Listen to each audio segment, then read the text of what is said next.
America ശത്രു രാജ്യത്തിന് സാധിക്കില്ല. എന്തുകൊണ്ട് സാധിക്കില്ല? പ്രസ്താവനകൾ കൊണ്ടല്ല. ന്യായം വേണം, ആ ന്യായത്തിന് സ്ഥിരീകരണവും വേണം. ഇന്ത്യ അഭിമുഖീകരിച്ച ഏറ്റവും വലിയ ഭീകരാക്രമണമായിരുന്നു മഹാത്മജിയുടെ വധം.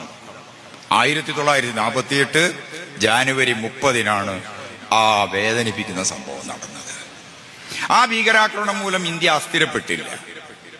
ഇന്ത്യ ദൈനംദിനം പുരോഗതിയിലേക്ക്, അതിന്റെ ആശയമേഖലകളിലേക്ക് വികസിച്ചുകൊണ്ടിരുന്നു. പിന്നെയും ഭീകരാക്രമണങ്ങൾ ഉണ്ടായി.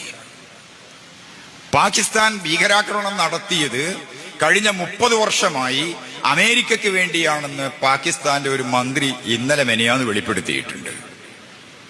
ഇപ്പൊ പാകിസ്ഥാനോട് പറയാനുള്ളത്, നിങ്ങൾ ഭീകരാക്രമണം നടത്തണമെന്ന് നിങ്ങൾ ഉപദേശിക്കാൻ ഞങ്ങൾ ആരുമല്ല.